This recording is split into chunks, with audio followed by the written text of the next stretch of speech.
NFT বা non fungible token এখন অনলাইনে যারা ট্রেডিং করে অনেকে ইনভেস্ট করছে এনএফটিতে আসলে কিভাবে ইনভেস্টটা হয়, তার এটা কিভাবে কাজ করে, আর কতটা রিস্ক, নাকি সবাই রাতারাতি কোটিপতি লাখপতি হয়ে যাবে, এর ডার্ক সাইডটা কি আছে, ট্রিজার এনএফটিটা কিভাবে চলছে, সে সংক্রান্ত বিষয় নিয়ে আজকের ভিডিওটায় কথা বলবো।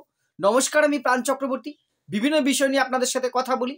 আমাকে সবচেয়ে বেশি যদি কোনো বিষয় নিয়ে বলবার জন্য রিকোয়েস্ট এসে থাকে, আজ থেকে অন্তত 100 জনের বেশি মানুষ আমাকে রিকোয়েস্ট করেছে, দাদা এনএফটি বিষয়টা একটু বলুন। আমি বিষয়টা একবার নিজে জানবার চেষ্টা করলাম খুব গভীরে, যে যতটা পেরেছি আপনাদের সাথে সে বিষয়ে আলোচনা করব। এনএফটি বর্তমানে মানে ডিজিটাল প্ল্যাটফর্মে আয়ের একটা অন্যতম প্ল্যাটফর্ম হচ্ছে এনএফটি। এনএফটিতে ইনভেস্ট করার বিভিন্ন প্ল্যাটফর্ম আছে, তার মধ্যে অন্যতম হচ্ছে ট্রিজার এনএফটি। এটা নিয়ে আমি পরে বলবো, আগে এনএফটি বিষয়টা আমরা বুঝবার চেষ্টা করব। এনএফটি এর পুরো কথা হচ্ছে নন ফাঞ্জিবল টোকেন। এবার কথা হচ্ছে নন ফাঞ্জিবল মানে কি? যা বিনিময়যোগ্য নয় সেটাই হচ্ছে নন ফাঞ্জিবল। বিনিময়যোগ্য নয় মানে, ধরুন আমার কাছে একটা 20 টাকার নোট, 100 টাকার নোট আছে, আপনার কাছে একটি 100 টাকার নোট আছে। প্রয়োজনে কোনো কারণে আমি আপনাকে 100 টাকাটা দিয়ে আপনারটা আমি নিতে পারি, বা আমি 100 টাকা কাউকে দিয়ে, আমরা খুচরো করি, দুটো 50 টাকা আমাকে দিতে পারে, 10টা 10 টাকার নোট দিতে পারে, 100টা 1 টাকার কয়েন দিতে পারে। তার অর্থাৎ 100টা 1 টাকার কয়েনেরও যা মূল্য, একটা 100 টাকার নোটেরও তাই মূল্য, কোনো সমস্যা নেই, অর্থাৎ বিনিময় করা যায়। কিন্তু নন ফাঞ্জিবল মানে হচ্ছে যেটার বিনিময় হয় না, ইউনিক, যেটা ওয়ান অ্যান্ড অনলি একটাই হয়। ধরুন এই আমি একটা শার্ট পরেছি, এই শার্টটা নিশ্চয়ই আমার একার জন্য তৈরি হয়নি, এটা রেডিমেড কেনা। এই ধরনের হাজার হাজার শার্ট আছে। এইবার দেখা গেল এই শার্টটার মধ্যে সচিন তেন্ডুলকার সিগনেচার করে দিল আমাকে, বা এই শার্টটা সচিন তেন্ডুলকার পরেছে, তাহলে তখন এই শার্টটা কি একই রকম দেখতে অন্য শার্টের থেকে আলাদা হয়ে যাবে না? এই শার্টটা আমি যদি তখন নিলামে তুলি, অকশনে তুলি, যে না সচিন তেন্ডুলকরের সই আছে, এটা ভাই 200 টাকায় আর হবে না, এটার দাম আছে 50,000 টাকা। অনেকেই আছে সচিনের ভক্ত যারা 50,000 কেন 5 লক্ষ টাকা দিয়েও হয়তো এটাকে কেনার চেষ্টা করবে। এই যে ইউনিক, একই জিনিস যখন একটা নির্দিষ্ট সিম্বলের কারণে সেটা অন্যের থেকে আলাদা হয়ে যায়, সেইটা কিন্তু অন্যের সাথে, আমি কিন্তু তখন আর এই শার্টটা একটা অন্য শার্টের সাথে নিশ্চয়ই আলাদা করব না। একটা 100 টাকার নোটের মধ্যে যদি সৌরভ গাঙ্গুলি আমাকে সাইন করে দেয় বা প্রধানমন্ত্রী সাইন করে দেয়, সেই 100 টাকার নোটটা দিয়ে আমি সহজে কিন্তু আলুর দোকানে আলু কিনবো না, মাছের দোকানে মাছ কিনবো না। অর্থাৎ 100 টাকার বিনিময়ে আমি ওইটাকে কিন্তু আর অন্য কাউকে দেবো না, সেটা আমার কাছে অমূল্য হয়ে যাবে। বাট একটা নির্দিষ্ট মূল্য পেলে, 50,000, 1 লক্ষ টাকা বা 10,000 টাকা পেলে আমি তখন ওই 100 টাকার নোটটা কাউকে দেবো, কারণ ওইটার মধ্যে আমাদের প্রিয় মানুষ সৌরভ গাঙ্গুলি অথবা সচিন তেন্ডুলকর বা প্রধানমন্ত্রী বা মুখ্যমন্ত্রী এই জাতীয় বা শাহরুখ খান সই করে দিয়েছে। এই যে সেটা অন্যর থেকে আলাদা হয়ে গেল, সাধারণ বিনিময় যার দ্বারা আর হচ্ছে না, সেটা স্পেশাল হয়ে যাচ্ছে, এটাই হচ্ছে নন ফাঞ্জিবল ক্যারেক্টার। এবার টোকেন কথাটা কি করে আসে? টোকেন মানে কি? টোকেন মানে হচ্ছে একটা নির্দিষ্ট পরিচয়। আমরা ডাক্তার দেখাতে গেলে বা কোথাও গেলে একটা টোকেন নিতে হয়, ফিসটা জমা দিয়ে 4 নম্বর, 1 নম্বর, 6 নম্বর করে টোকেন, 6 নম্বর টোকেন 5 নম্বর গেছে মানে এরপরে 6 যাবে, অর্থাৎ একটা নির্দিষ্ট পরিচিতি। এখানে 6 নম্বর মানে কোন পেশেন্ট সেটা বড় কথা না, যার কাছে টোকেনটা আছে তিনি 5-এর পরে যাবেন। আমি বললাম যে না আমি সবার আগে নাম লিখিয়েছিলাম কিন্তু আমার 30 নম্বর টোকেন, তা হবে না, আমি আগে যাব, হবে না। যার হাতে যত নম্বর টোকেন আছে সেই লাইনে কিন্তু তার পরিচয়টা, সেই টোকেনটাই পরিচয় বহন করে।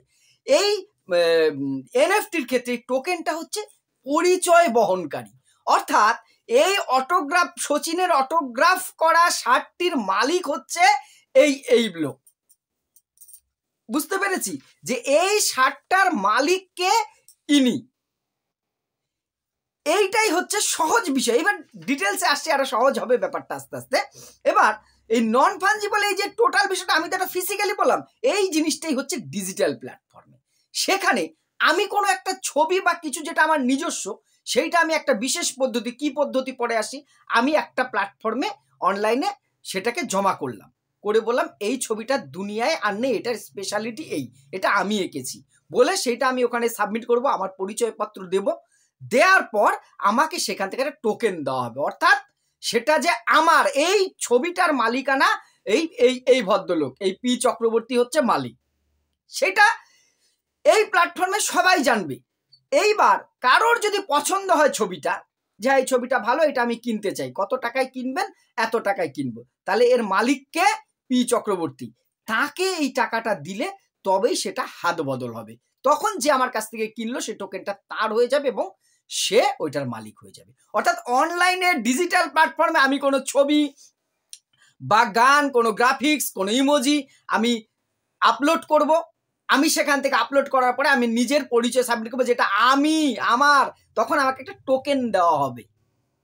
এইবার সেইটা অন্য কেউ পছন্দ করলে সেটা কিনবে, কিনলে আমি পয়সা পাবো।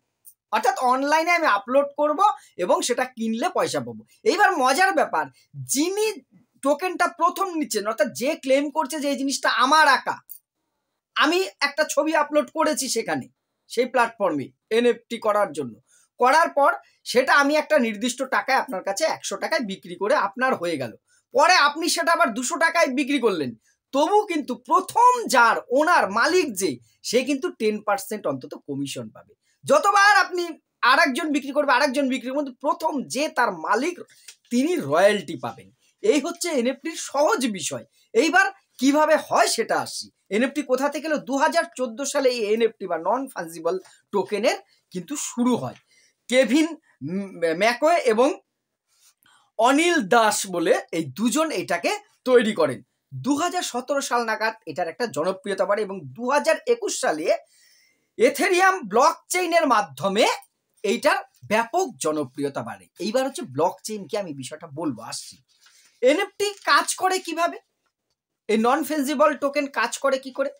এটা একটা প্ল্যাটফর্ম যেখানে ইউনিক একটা কিছু আপনি আপলোড করতে পারেন, বিক্রির জন্য সোজা হিসাব সেখানে পাঠাতে পারেন। হাটে যেমন আমরা জিনিসপত্র বেচতে নিয়ে যাই, মনে করুন একটা অনলাইন প্ল্যাটফর্ম, সেখানে আপনি একটা কিন্তু যে কোনো, আপনার একটা গান হতে পারে, পুরনো একটা ছবি হতে পারে, একটা কুকুরের ছবি আপনি আঁকতে পারেন, সেটাকে কি করতে হবে? ডিজিটাল হতে হবে। ছবিটাকে আপনি অ্যাপের মাধ্যমে ডিজিটালাইজড হলে আপনি সেখানে আপলোড করে দিলেন যে এটা আমার এনএফটি নন ফাঞ্জিবল, এটা হচ্ছে আমার, আমি করেছি বলে আপনার পরিচয়পত্র দেবেন, নির্দিষ্ট কিছু পরিচয়ের জিনিসপত্র চাইবে, চাওয়ার পরে আপনি দিলেন, সেটা আপলোড করে দিলেন, ব্যাস আপনাকে একটা টোকেন দেওয়া হলো, টোকেন নম্বর দেওয়া হলো।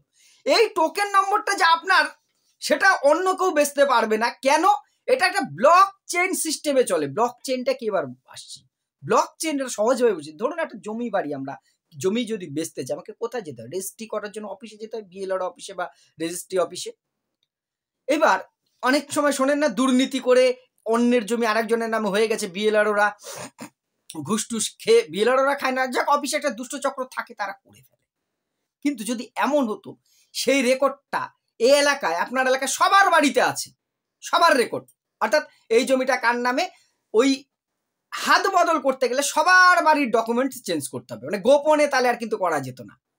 আমি আপনার জমি কিনবো, সেটা শুধু অফিসে গেলে হবে না, পাড়ার সবার বাড়িতে একটা করে দলিল রাখা আছে, সেখানেও উঠে যেত যে এই জমিটা অমুকের নাম থেকে অমুকের নাম হচ্ছে, তাহলে কিন্তু দুর্নীতি করা সম্ভব। সবাই তো জেনে যেত এই জমিটা ওর নাম থেকে ওর নামে যাচ্ছে, ব্যাপারটা কি, জিজ্ঞাসা করতো আমাকে যে সত্যি কি তুমি এটা বিক্রি করছো।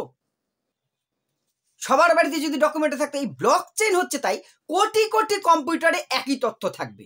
যখনই আমি আপলোড করলাম যে এই ছবিটা আমার, এই এনএফটিটা আমি তৈরি করেছি, ইমেজটা আমার, তখন এই যত কম্পিউটারে এনএফটি চলছে সারা পৃথিবী জুড়ে, কোটি কোটি কম্পিউটারে, এটা ব্লক চেইন বলে এটাকে, সবার কাছে তথ্যটা জড়ো হয়ে গেল। যখন আমি আবার ওটা বিক্রি করতে যাব, ঠিক সেরকমই সাথে সাথে কোটি কোটি কম্পিউটারের তথ্যটা চলে যাবে যে এর মালিকানার থেকে এবার অমুকের মালিকানা হয়ে গেল। অর্থাৎ কেউ গোপনে এখানে করতে পারবে না, কোনো রকম দুর্নীতির কিন্তু জায়গা নেই। তাহলে এবার হচ্ছে এনএফটি খুব ভালো না খারাপ দিকটা আসছি।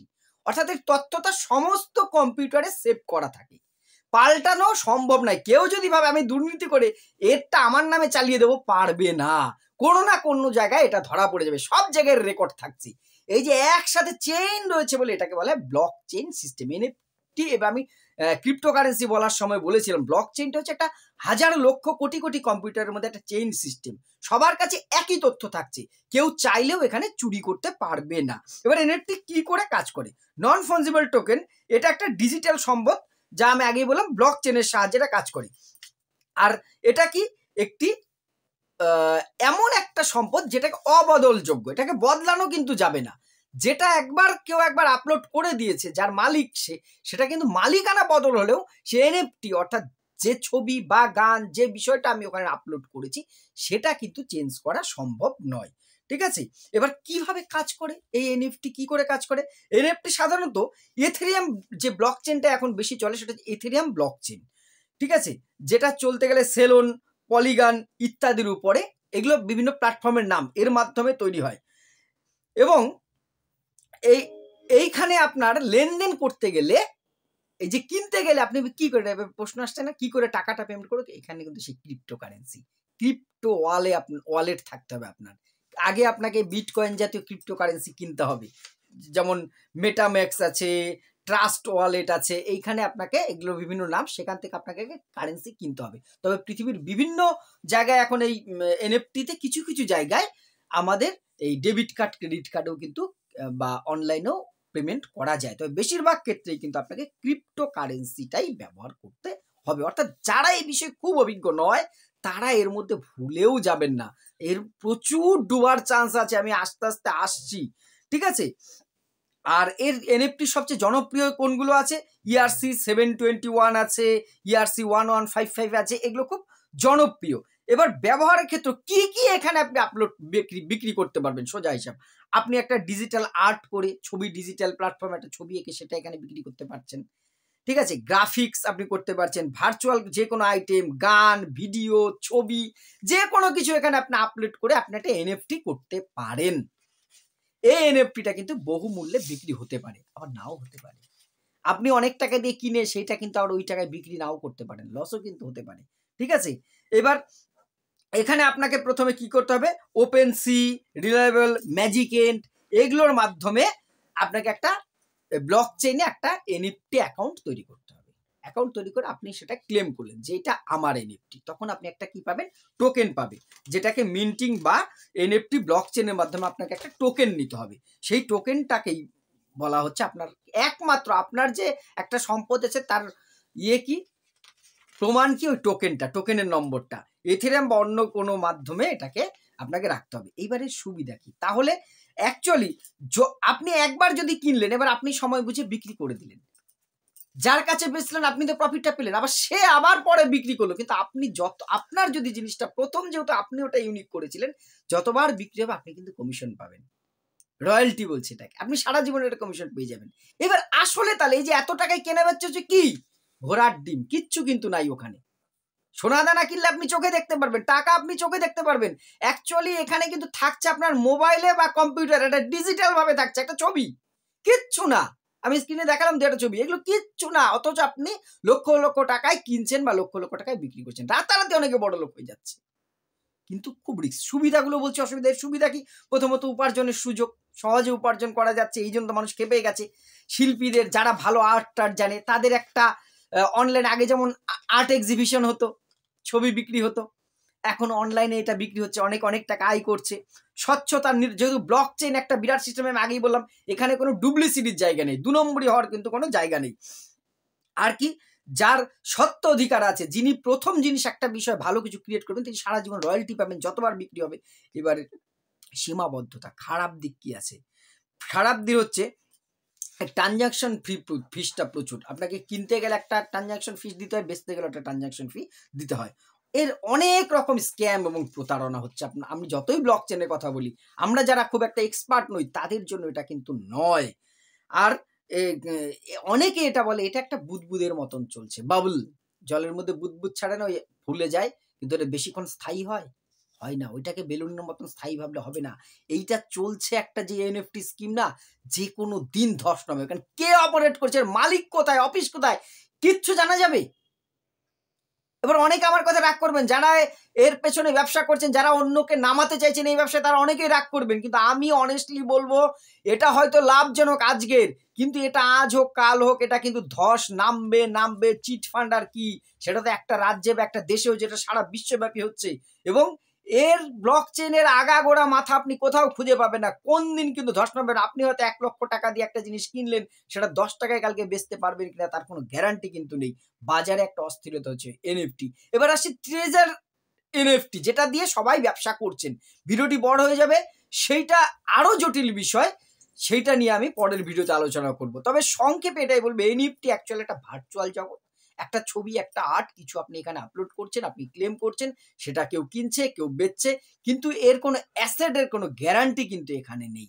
অনেকেই আমার সাথে একমত না হতে পারেন, আপনারা জানাবেন আপনাদের মতামত, কিন্তু এটা বর্তমানে পয়সা থাকলেও ভবিষ্যৎ কিন্তু এর খুব যে একটা বিশেষ কিছু হতে পারে, যে কোনো টাইম কিন্তু এটা ধস নেমে যেতে পারে। তাই সতর্ক সাবধান থাকা দরকার, এবং ট্রেজার এনএফটি যারা ব্যবহার করছেন তাদের বিষয়ে আমি নেক্সট ভিডিওতে বলবো। আপনাদের কমেন্ট অবশ্যই মতামত কমেন্ট আকারে জানাবেন, এবং ভালো লাগলে শেয়ার করে পাশে থাকবেন। ধন্যবাদ।